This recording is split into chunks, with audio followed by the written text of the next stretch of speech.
원래 이제 경범죄 처벌법에는요, 공공기관을 사칭하지 못하도록 돼 있죠. 그런데 저거 이제 사이트다 저렇게 만들어 놓고 뭐 전형적으로 보면 되게 파출소가 아니다는 걸 알 수 있잖아요. 그래서 아마 처벌 대상은 아니라고 봐요. 네. 그런데 저 안에 민주파출소도 만들어 놓고 그다음에 교도소, 유치장, 뭐 호신소 이런 걸 만든 걸 보면 이제 민주당의 어떠한 인식 상태를 볼 수 있다 이렇게 봐요. 최근에 정청래 의원이 뭐라고 그랬죠?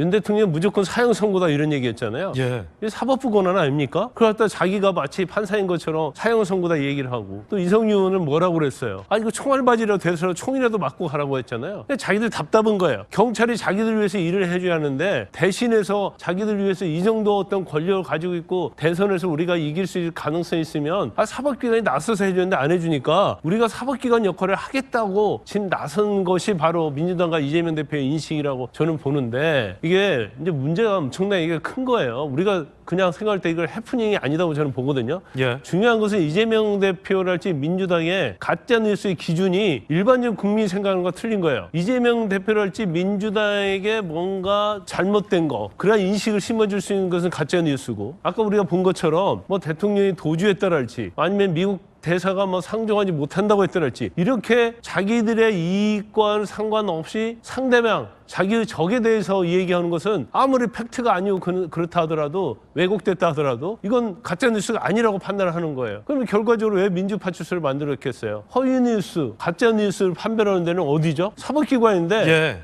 민주파출소에다가 제보를 하면 자기들이 판단해 주겠다는 거예요. 네. 그래가지고 그걸 가지고 고발하겠다는 거 아닙니까? 파출소도 하고 뭐 교도소에도 집어넣고 제가 아까 말씀드렸습니다만은 뭐 법원도 만들고 뭐 3심 대법원까지 만들죠. 그래서 저기 제보시키면 이재명 대표 1심에서 공직선거법 위반 무죄 나왔잖아요. 유죄 나왔잖아요. 여기도 2심 재판소 만들어서 무죄 만들고 저게 굉장히 중요한 게 뭐냐면요. 자, 아무것도 아닌 것처럼 보고 이상하다고 생각할 수 있겠지만 우리가 카톡 대화 나눌 때 이런 내용 보면 또 민주파출소 고발하면 죄는 안 되지만 유축이 되잖아요. 예. 그리고 일반 사람들은 법을 모르는 사람들은 겁을 먹어요. 그래서 표현의 자유를 유축하는 거고 왜 저걸 전체주의적 발상이라고 하냐면 이제까지 그랬잖아요. 박정희 대통령 때도 마찬가지고 유언비어 유포한다랄지 누구를 히틀러 때도 마찬가지고 무솔리니도 마찬가지고 정권에 대한 비판, 지도자에 대한 비판하면 바로 잡아가지 않습니까? 전형적인 경우가 북한의 김정은 체제 아닙니까? 그거와 거의 민주국가에서 있을 수 있는 유사한 사례예요. 그래서 저런 인식이 어떻게 저렇게 나왔는지 참 경악을 금치 못합니다.